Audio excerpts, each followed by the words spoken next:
Next gen நேயர்கள் அனைவருக்கும் அன்பார்ந்த வணக்கங்கள். நான் உங்கள் வாழ்க வளமுடன் ஜோதிடர் ஸ்ரீ குரு சுந்தரவடிவேல். இப்போ பார்த்தீங்கன்னா 2025 கார்த்திகை மாத பலாபலன்கள் எப்படி இருக்க போகுது, என்ன செய்யலாம், என்ன செய்யக்கூடாது, என்ன விதமான வழிபாடுகள் உகந்ததாக இருக்கும் அப்படிங்கிறதை பற்றியும், ஒவ்வொரு ராசிக்கும் நட்சத்திர பலன்கள் எப்படி இருக்குது இந்த கார்த்திகை மாதத்தில் அப்படிங்கிறதையும் நம்ம விரிவாக பார்க்க போகிறோம். அப்படி பார்க்கையில் கிரக மாற்றங்கள் அப்படின்னு எடுத்துக்கிட்டோம் அப்படின்னா, இந்த கார்த்திகை மாதத்தில் பாருங்கள், சுக்கிரன் அப்படிங்கிறது பயிற்சி ஆகிறார். காலச்சக்கரத்தின் 7ஆம் இடத்திலிருந்து 8ஆம் இடத்துக்கு பயிற்சி ஆகக்கூடிய சுக்கிரன். அடுத்து சனி பகவான் வக்ரவ நிகர்த்தி அடையக்கூடிய ஒரு காலகட்டமாகவும் இது இருக்குது. பொதுவாகவே இந்த கார்த்திகை மாதம் அப்படின்னு எடுத்துக்கிட்டோம் அப்படின்னா, நமக்கு எல்லாருக்குமே ஞாபகம் வர்றது அப்படின்னு எடுத்துக்கிட்டோம்னா, திருக்கார்த்திகை, திருவண்ணாமலை தீபம், பரணி தீபம் அப்படிங்கிறது தான் நமக்கு ஞாபகம் வரக்கூடிய ஒரு அமைப்பு அப்படிங்கிறது இருக்குது. அப்போ இந்த திருக்கார்த்திகையில், இந்த கார்த்திகை மாதத்தில் ரொம்ப சிறப்பான ஒரு விசேஷம் அப்படிங்கிறது பரணி தீபம் ஏற்றுறது. அடுத்து திருவண்ணாமலை தீபம் பார்க்கறது. அந்த பரணி தீபம் அப்படிங்கிறது பார்த்தீங்க அப்படின்னா, பித்ரு சாபம் நீக்கக்கூடியது, குடும்பத்தில் சுபிட்சம் வரக்கூடிய ஒரு அமைப்பு, லட்சுமி கடாட்சத்தை உருவாக்கக்கூடியது, துன்பங்கள் நீக்கி இன்பங்களை அதிகம் பெறக்கூடிய ஒரு அமைப்பு கொண்டது தான் இந்த பரணி தீபம். ஸோ பரணி தீபம் அப்படிங்கிறது கண்டிப்பாக எல்லோரு வீட்டிலையும் ஏற்றக்கூடிய ஒரு அமைப்பு அப்படிங்கிறதும், வழிபாடு செய்யக்கூடிய அமைப்பு அப்படிங்கிறதும், குலதெய்வ வழிபாடு மட்டுமல்லாது அந்த காலகட்டத்தில் நமக்கான உயர்வை நோக்கிய வழிபாடு அப்படிங்கிறதையும் நம்ம செய்யக்கூடிய ஒரு அமைப்பு அப்படிங்கிறது கார்த்திகை மாதத்தில் இருக்குது. அப்போ இந்த கார்த்திகை மாதம் அப்படிங்கிறது இப்படிப்பட்ட சிறப்புகளோடு இருக்கக்கூடிய இந்த கார்த்திகை மாதத்தில் உங்களுடைய ராசிக்கு என்னென்ன விதமான மாற்றங்கள், முன்னேற்றங்கள் ஏற்பட போகுது அப்படிங்கிறதை பற்றி ரொம்ப விரிவாக நம்ம பார்க்க இருக்கிறோம். இப்போ இந்த 2025 வரக்கூடிய இந்த கார்த்திகை மாதத்தில் கிரக நிலைகள் எப்படி இருக்குது அப்படின்னு பார்த்தோம் அப்படின்னா, காலச்சக்கரத்தின் 4ஆவது இடத்துல குரு பகவான் உச்ச வக்ரவ நிலையில் இருக்கிறார்.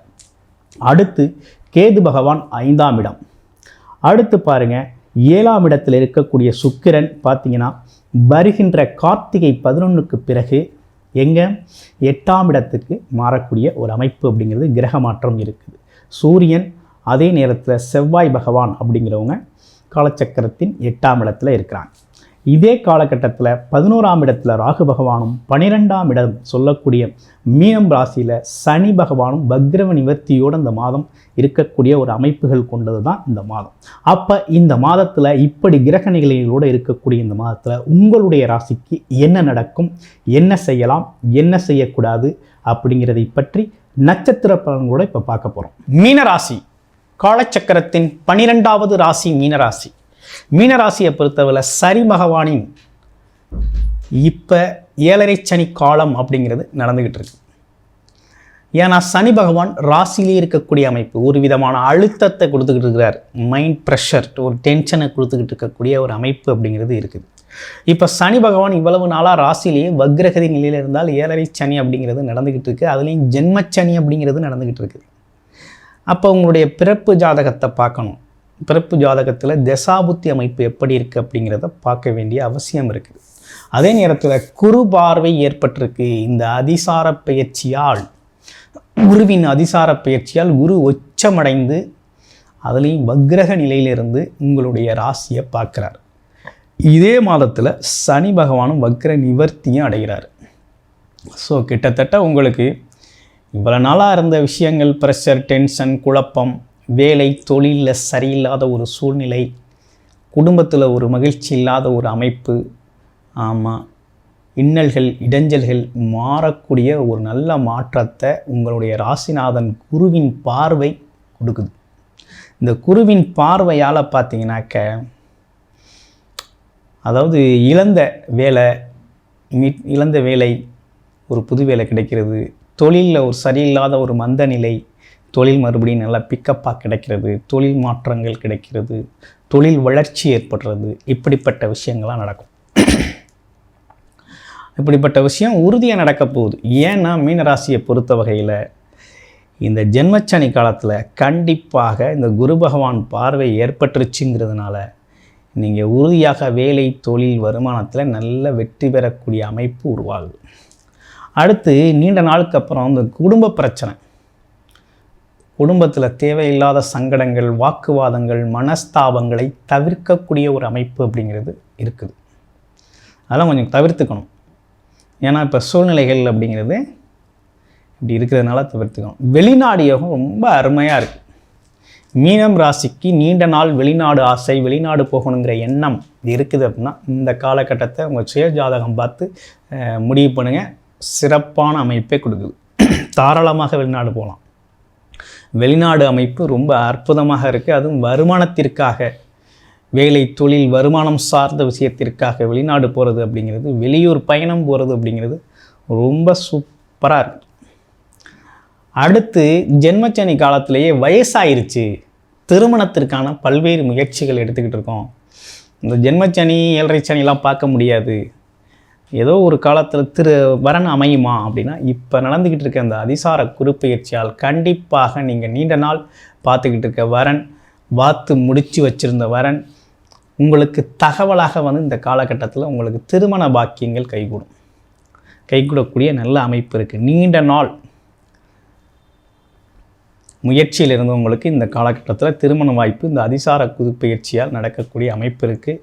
இரண்டாவது திருமணம் டைவர்ஸ் ஆகிட்டு இரண்டாவது திருமணத்திற்கான முயற்சி எடுக்கிறவங்களுக்கும் நல்லா இருக்கக்கூடிய அமைப்பை கொடுக்குது. அடுத்து பாருங்கள், வயதானவர்கள், மூத்தவர்கள், சீனியர் சிட்டிசன்ஸ் அப்படின்னு சொல்லக்கூடியவங்களுக்கெல்லாம் முதலீடு செய்யலாமான்னு நிறைய பேரோட கேள்விகள் இருக்குது. முதலீடு செய்கிறது அப்படிங்கிறது இந்த காலகட்டத்தை தொழில் சார்ந்த முதலீடுகள் அப்படிங்கிறது இந்த ஜென்மச்சனி காலத்தில் உங்களுடைய பிறப்பு ஜாதகத்தை பார்த்து செய்யணும். ஆனால் இப்போ முதலீடு செய்யக்கூடிய காலகட்டம் மிக சரியாக இருக்குதுன்னா தாராளமாக மிக சரியாக இருக்குது. இந்த கோச்சார நிலைகளில் கரெக்டாக இருக்குது. உங்களுடைய பிறப்பு ஜாதகத்தை ஒரு தடவை பார்த்துட்டு நீங்கள் தாராளமாக முதலீடு செய்யலாம். பெண்மணிகளுக்கு பாருங்கள், அக்கம் பக்கத்தில் இருந்து அலசல் புலசலான சண்டை சச்சரவுகள் மாற்றமடைந்து உறவுகளில் இருக்கக்கூடிய சிக்கல்கள், மனஸ்தாபங்கள் மாறி மகிழ்ச்சி அதிகரிக்கக்கூடிய காலகட்டமாக இந்த காலகட்டம் அப்படிங்கிறது இருக்குது. இந்த காலகட்டம் இருக்குது. அதனால் பெண்கள், குழந்தைகளுக்கு ரொம்ப நல்லா இருக்குது. படிக்கிற குழந்தைகளுக்கு படிப்பு இனிமே தான் நல்லா வரும். இனிமே தான் படிப்பு நல்லாயிருக்கும். குருவின் பார்வையால் படிப்பு அப்படிங்கிறது குழந்தைகளுக்கு ரொம்ப நல்லா இருக்கக்கூடிய அமைப்பை கொடுக்குது. இதுவரை நம்ம பார்த்தது அனைத்துமே பார்த்திங்கன்னா பொது பலன், அதாவது ஒவ்வொரு மாதமும் நடக்கக்கூடிய கிரக மாற்றங்களால் ஏற்பட்டிருக்கக்கூடிய பொது பலனை ஒவ்வொரு ராசிக்கும் நம்ம பார்த்துருக்கிறோம். அப்போ ராசி லக்கணம் அப்படிங்கிறது வேறாக இருக்குது. ராசி அப்படிங்கிறது பார்த்திங்கன்னா 12 ராசிக்குள்ளே ஏதோ ஒரு ராசி அப்படின்னு நீங்கள் இருப்பீங்க, நட்சத்திரத்தில் இருப்பீங்க. ஆனால் லக்கணம் அப்படிங்கிறது மாறுபட்டிருக்கும். இப்போ ராசிக்காக நம்ம ராசியின் அடிப்படையில் தான் இப்போ நம்ம என்ன பண்ணியிருக்கோம் பார்த்தீங்கன்னாக்க இந்த ராசி பலன்கள் அப்படிங்கிறத, கோச்சார பலன்கள் அப்படிங்கிறத பொது பலனை நம்ம கொடுத்துருக்கோம். ஸோ இந்த பொது பலனே நல்லா இருக்குது, கரெக்டாக இருக்குது அப்படிங்கிறது மாதிரி நேயர்கள் கூறினாலும் சொல்கிறீங்க. இருப்பினும் இப்போ என்ன விசேஷம் அப்படின்னு பார்த்தோம்னாக்க லக்கண அடிப்படையில் உங்களுடைய பிறப்பு ஜாதகத்தின் அடிப்படையில் என்ன தசாபுத்தி அமைப்புகள் நடக்குது அப்படிங்கிறத துல்லியமாக பார்த்துக்கிட்டிங்கன்னா இந்த காலகட்டத்தில் என்ன மாதிரி விஷயத்தில் ஈடுபடலாம், என்ன மாதிரி விஷயத்தில் ஈடுபடக்கூடாது அப்படிங்கிறதை பற்றி ஒரு முழுமையான விவரம் அப்படிங்கிறத எடுத்துக்கலாம் முடியும். அது மட்டும் இல்லாமல் உங்களுடைய பிறப்பு ஜாதகம் தொடர்பான டீட்டெயில்டான விரிவான தசாபுத்தி அமைப்புப்படி ஒரு தெளிவான கன்சல்டேஷன், பர்சனல் கன்சல்டேஷன் உங்களுக்கு தேவைப்படுது அப்படின்னா டிஸ்பிளேல தர்ற நம்பருக்கு கால் பண்ணி அப்பாயின்மெண்ட் ஃபிக்ஸ் பண்ணிக்கிட்டு உங்களுடைய பர்சனல் கன்சல்டேஷனை நீங்கள் முழுமையாக எடுத்துக்கலாம்.